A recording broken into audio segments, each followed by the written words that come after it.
નાસિરપુર નામનું એક ગામ હતું. એ ગામની અંદર આપા દાહા રહેતા, અને એ તો કાઠીદર હતા. ખુમાર એની અટક હતી, પણ એના ભાગ્યના હિસાબે એને ગુરુ સારા મળે છે. અને ગુરુ મળવાથી એનામાં જે જ્ઞાન આવે છે એ સમજણ, વિવેક અને વિચારથી ભરપૂર હોય છે. આવી એ જ્ઞાનની ધારા એનામાં વહ્યા કરે છે. અને નાસિરપુર ગામ તો આમ તો જોવો તો આ આપા દાહાના જે ઘરના હતા ધાનભાઈ, એ પણ ભક્તિવાળું જીવન જીવતા. અને બે પતિ પત્ની જતી ને સતી જે ગામની અંદર વસતા હોય, એ ગામ તો કેવો રૂડો શોભતો હોય છે. એટલે બે માણસ સુખ શાંતિથી સવાર સાંજ દાદા રામદેવ પીરની ને હનુમાન બાપાની આરતી ધૂન કરે છે અને દિવસો વિતાવે છે. એમાં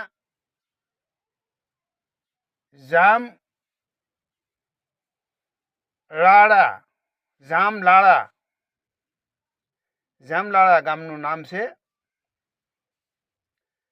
ત્યાં ફક્કડ નામના એક બાપુ રહે, એટલે બાવાજી.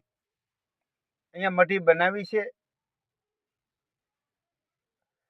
અને એ મઢીએ એકલા બેઠા હોય, ઝૂંપડી જેવી તે બનાવી છે.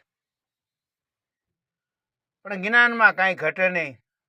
એ તો કોઈ એવો ભાગ્યશાળી માણસ હોય એ જ અહીંયા પોગે. બાકી કે આવી ઝૂંપડીમાં કોણ જાય અને કોણ પૂછવા જાય? આવા વિચારથી જ માણસ ઓછા જતા હોય છે. પણ જ્યાં જ્યાં એવી ઝૂંપડીઓ તમે જો, વેરણ વગડો હોય, કઈ દેખાવમાં આવતું ન હોય, બાપા ઓલા કહેવત છે ને કે કમળ તો કાદવમાં જ ખીલે છે, પણ કાદવ આમાં કોઈ જોવા જાય નહીં. એટલે હંમેશા સત્ય છુપાયેલું હોય તો ઝૂંપડીઓમાં છે, મહેલમાં નથી. એટલે આપણે વાત કરી છીએ નસીરપુરની. નાસિરપુર કહેવાતું. હવે જે બાવા હતા ફકડનાથ, આ બે ટાણે મળવા જવાની આદત આને આપા દાહાને. બે ટાણે દર્શન કરે એના ગુરુના, અને પોતે દિવસો વિતાવે. હવે અહીંયા ગામ તો એવું હતું કે બધા વરણ રહેતા. કણબી રહેતા, વાણિયા રહેતા, બ્રાહ્મણ રહેતા, અને અન્ય સમાજે પણ રહેતી. એના ગામ ભર્યું અને સુખી સંપત્તિ વાળો. અને એમાં જે આપા ખાસર હતા, આપા દાહા, એનું જીવન સુખી હતું.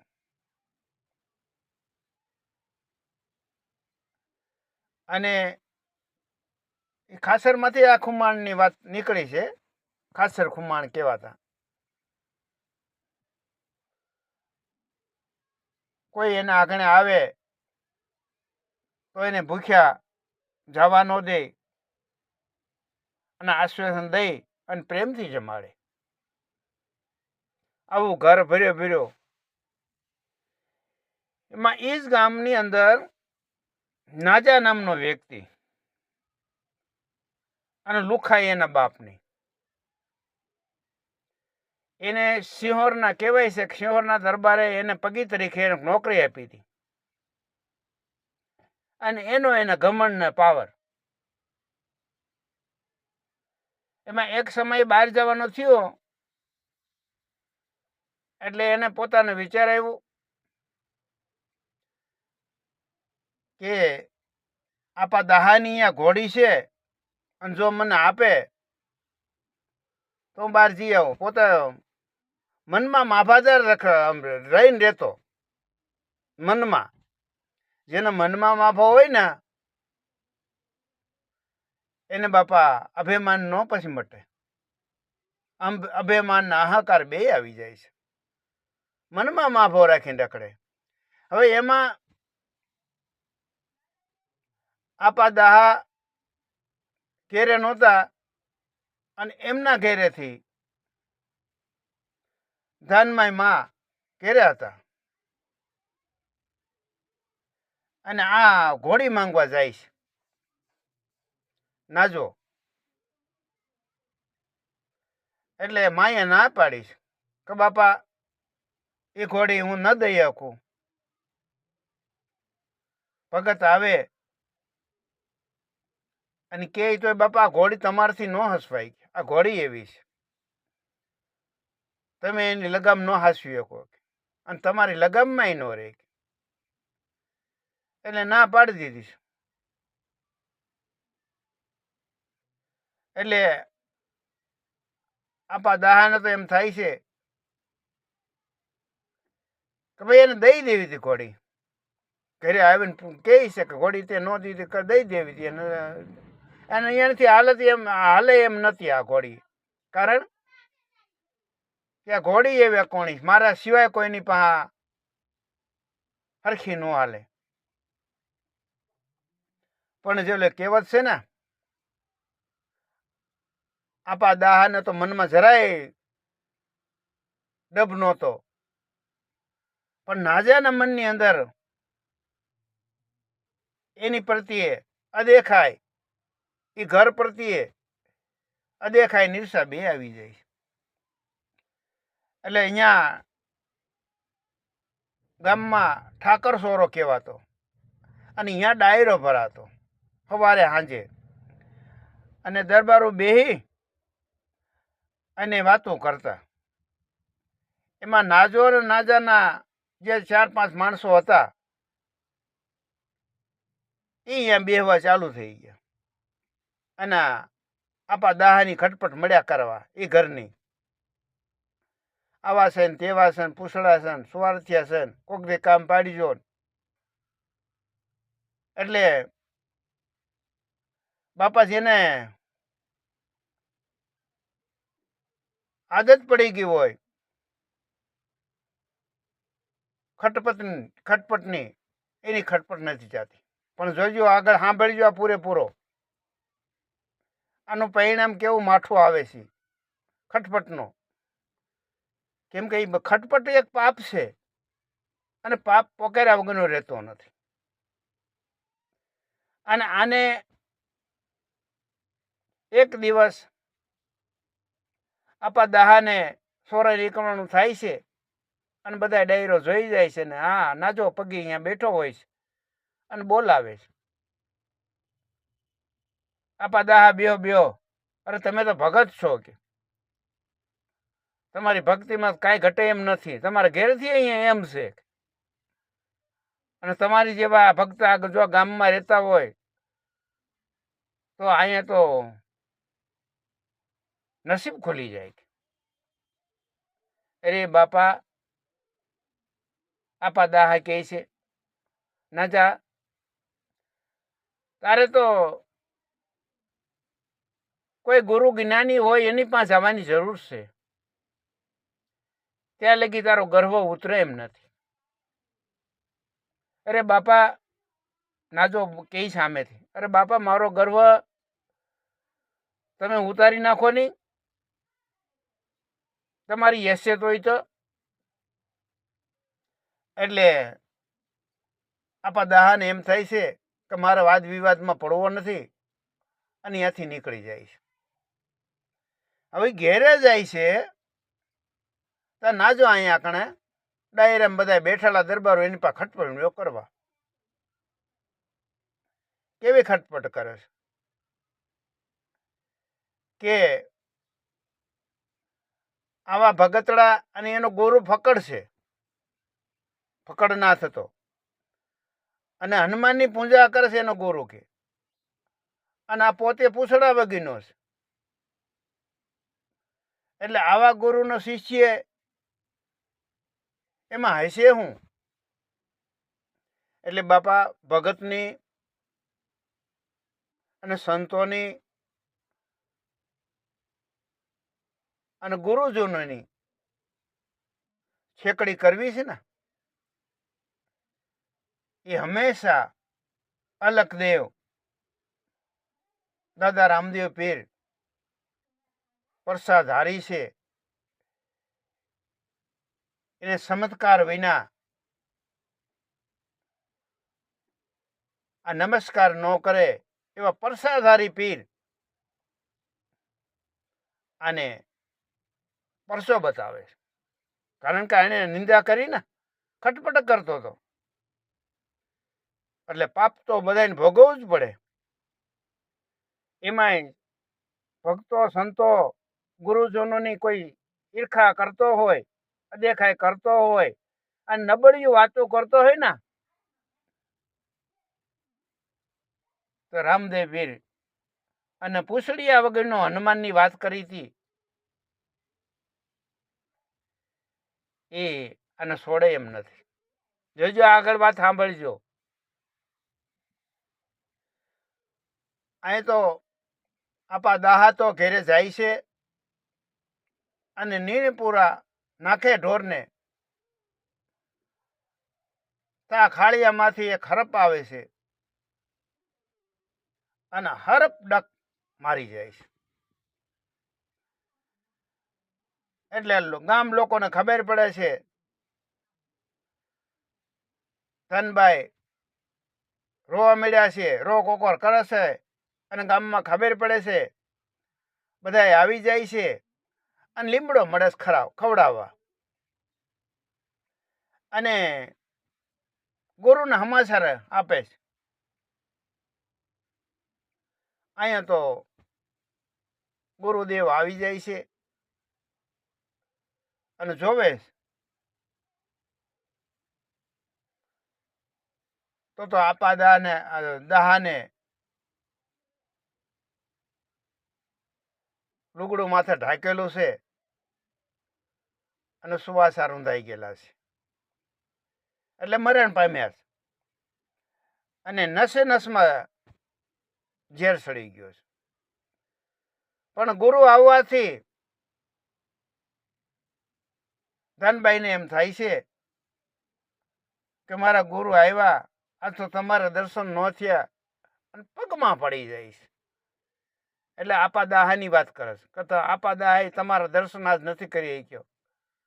ગુરુદેવ અમારી માથે આફત આવી છે, અને આ હું અલખ દેવ ધારીએ છે, મારા ધણીએ હું ધારીએ છે, આ ભક્તિ અમે આજ લગી કરી છે,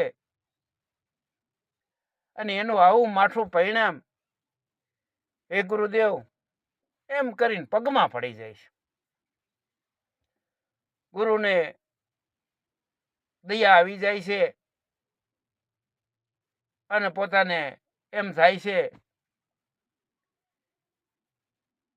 કે આપો દાહો આ ગામની અંદર છે ત્યાં લગી કોઈને દુઃખ આવવા દે એમ નથી, અને આજે આપો દાહો વયો જાય છે. એટલે ધાનભાઈને કહે છે કે ઘીની ટબુડી મંગાવો અને જ્યોત હળગાવો. એ જ્યોત જલાવે અલખદેવની. જ્યાં અલખદેવની જ્યોત ચાલુ છે, અને જોડીમાંથી ભભૂતિ કાઢી અને આખા શરીરમાં પ્રચ કરે છે અને પોતાના ગળામાં માળા હતી એ માળા પગના અંગૂઠાથી માથાના વાળ સુધી ફેરવે છે આખા શરીરમાં. અને અલખ ધણી અલખ દેવ હે પરસાધારી, જો હાસા હૃદયથી તારી બંદગી કરી હોય, અને ઘણા સાડિયા એ ભક્તો રહે છે, સાડિયા ભક્ત જેને સાડી કરતા એને ભગત કીધા, કેમ કે એને ઢબ જ હોય સાડી કરવાની, એને મોકો મળ્યો નથી, કઈ ખટપટ કરી નથી. એટલે જો આની ખટપટ કોઈ કરી હોય અને પાપ ધોયા હોય, ખટપટ કરવાથી તો બીજાના પાપ ધોવાઈ જાય, પોતાના ન ધોવાય. અને આપા દાહના જે નાજા પગીએ બહુ ખટપટ કર્યું છે અને બહુ પાપ ધોયા છે, અને જો પાપ ધોયેલા મુક્ત થઈ ગયો હોય આપા દાહા, હે અલખ ધણી, અને સજીવન કર, જરૂર પડે તો મારો જીવ લે, પણ અનુભવ કર. લુગડો ખેંચે છે ફકડનાથ,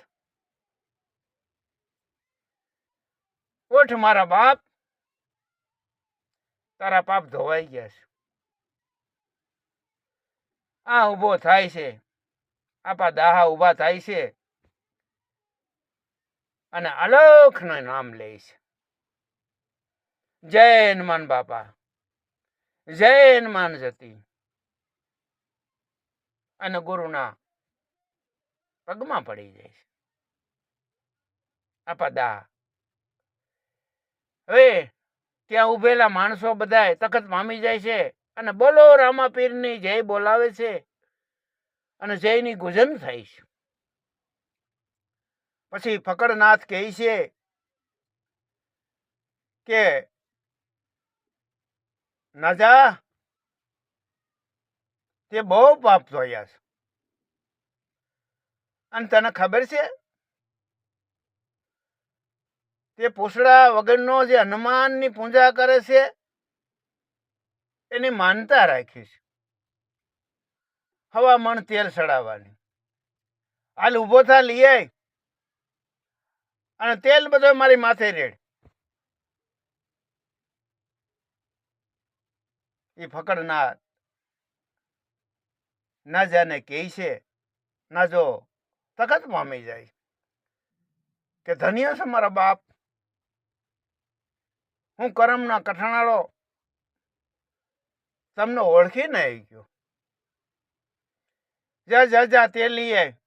એ તેલ લઈ આવે છે અને ફકડનાથના માથા ઉપર તેલ નાખે છે, અને વાળે વાળે તેલ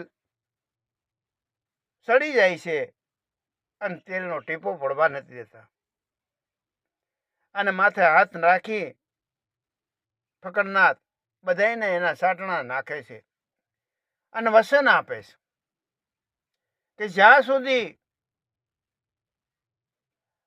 આ આપા દાહા અને ધાનબાઈ આ ગામમાં જીવે છે ત્યાં લગી નાના નાના છોકરા કે છોકરીઓ માવતર પહેલા નહીં મરે. અને આજની તારીખમાં કહેવાય છે નાસિરપુરની અંદર કે એ પ્રમાણ છે. ત્યાં વૃદ્ધ અવસ્થા વાળા એ જોવે નાના નાના બાળકો મરે એવું ત્યાં બનતું નથી. અહીંયા નાજાએ જે કાંઈ એના પાપ હતા એ પાપ પોકારી ઘેરે હોવા જાય, તોય શાંતિ નથી આવતી. ઘેરે જાય છે ને ઘેરે ઢોલિયામાં તો હુવે છે, એ રાતના મધરાત થાય છે અને ઢોલિયાથી હેઠો નાખે છે,